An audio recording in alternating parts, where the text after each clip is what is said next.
in some form or the other. And maybe there are some who don't. It is in our DNA, it's in our genes, it's in our concerns, it's in our culture, in our heredity. And so when that happens, you also are concerned about what goes on over there.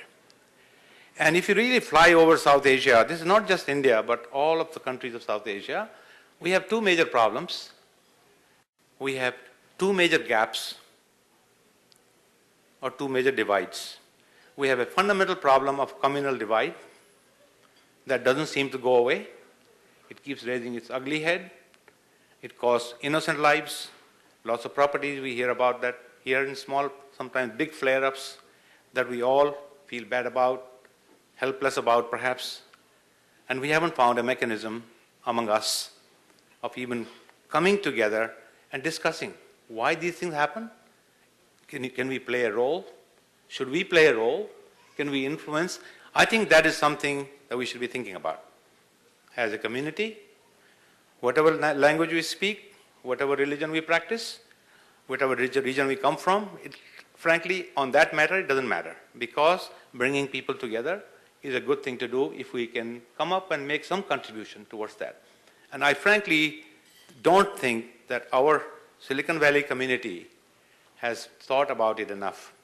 So I'm going to leave that here. Because you are the leaders from some different communities. Let us figure out some ways of doing that. And I think our India Community Center, I must say I do spend some time there. There's some people here I see who are involved in it, contributing to it, which is, I think, a great opportunity because we've kept both religion and politics out of it, like we do in TIE and AIF, some other institutions. I think it may be a good opportunity for us to try. Maybe create a community forum, discuss our concerns, discuss ways of how we come together, bring some cultural features in there, do some volunteerism. There are a lot of opportunities. There are people who have made tremendous contributions to that center, as many of you know. Talat and Kamil Hassan, Talat and myself and Anil, we spend a lot of time there as volunteers also. Mir Imran has made a generous gift recently. Kumar Malavari has made $1 million gift to us recently. We have Amtul Sohail contributing in the child care area. Hamida Chopra is doing Urdu classes and also is going to introduce Mushaira. And a Urdu immersion course is being discussed. Manjula Gupta is doing a great job in the karaoke program on Fridays. I think there are great opportunities to bring our culture together, celebrate it, but also discuss some of the problems we either shy away from or we don't have built enough courage to say, let's start talking and facing it. So that is my one point I'd like to share with you. My second point goes into what I call the knowledge divide. Again, it's everywhere. It exists in America also. But the size of that divide, where 2/3 of the population, for example in India, suffers from that. They don't have access to knowledge, information, and that keeps them from opportunities, and that's why they stay poor. I think that's the second one. And we have tried one under American India Foundation, a concept called the Digital Equalizer Program, or a DE program. Basically what we do is we find a school that is most neglected, most deserving in terms of economics, and where the teachers are very sincere. And we set up a very modern computer center with 10 computers, 1 server, a large display, internet connection. We provide a trained teacher for 3 years and a service contract, backup power supply, and we hand over the key to the teacher, the principal, and say, this center is for you, for all the children. You will not deny anybody access, even if they don't belong to your school. Please serve them. And we have found some remarkable results. By the way, we put all the coursework from K through 12 into that in English language.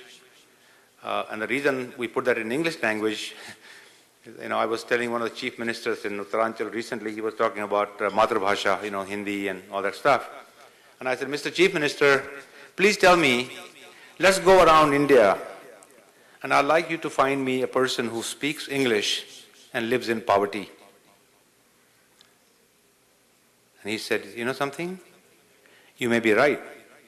Then I said, why are we pushing these regional local languages that don't have economic value? That is good.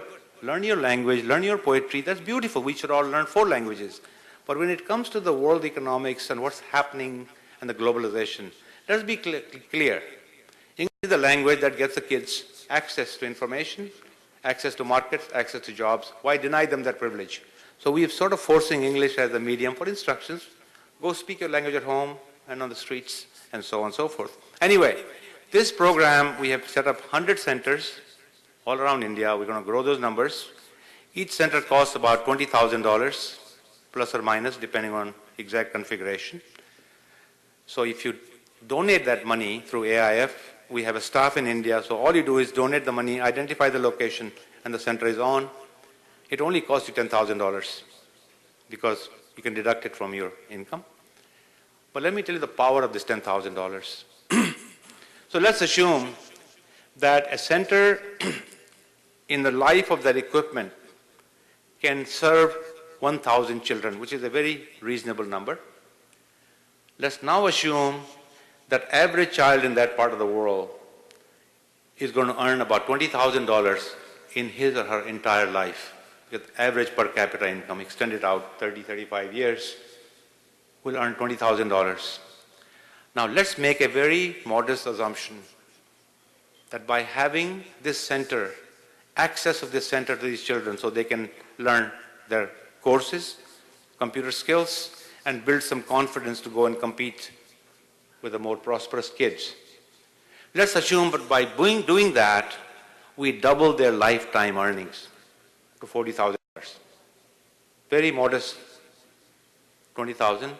20,000 increase in income of one child divided by 1,000 children. That is $20 million. $10,000 invested in that center can give that society, that country, that community, a benefit of $20 million, not to mention what these kids are going to do when they go home and tell their parents and bring them information from the internet about harvests and crops and weather and all that, and influence their siblings. I think it's a very powerful thing from what we have seen. So if you would like to try it out or establish a center or two, maybe the alumni want to do 4 around the poorest sections around Aligarh. We can have the staffs go examine them and install them. But please consider, think about what I just said, and if we can help you connect and help establish some of these centers, I'll be delighted to. I have just established 2 in cooperation with Kumar Malavari and myself in 2 very deprived areas in the hills, foothills near Dehradun, and the reports are absolutely spectacular. These children would never have seen a computer in their whole life, and they're already mastering the keyboard skills, accessing the internet and all that stuff. I leave with those thoughts. Once again, it was great for me to be here for this very special celebration, and I hope you have an enjoyable evening with the mushaira that's coming forward. Thank you. आपने अपनी बात बहुत खूबसूरती से कहा।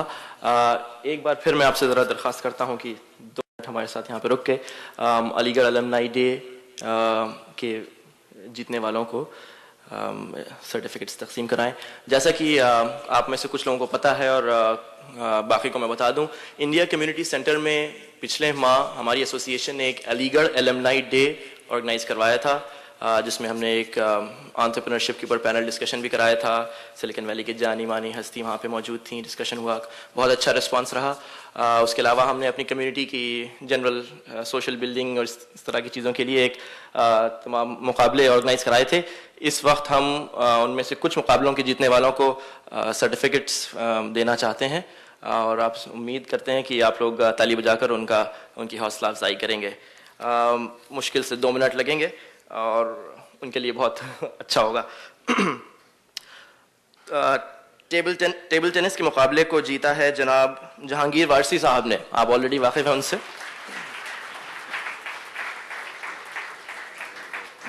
जनाब जहांगीर वारसी साहब,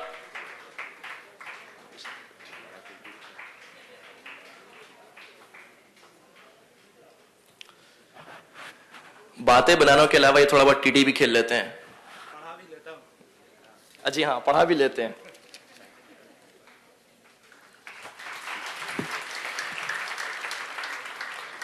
अंताक्षरी मुकाबले को जीतने वाली टीम है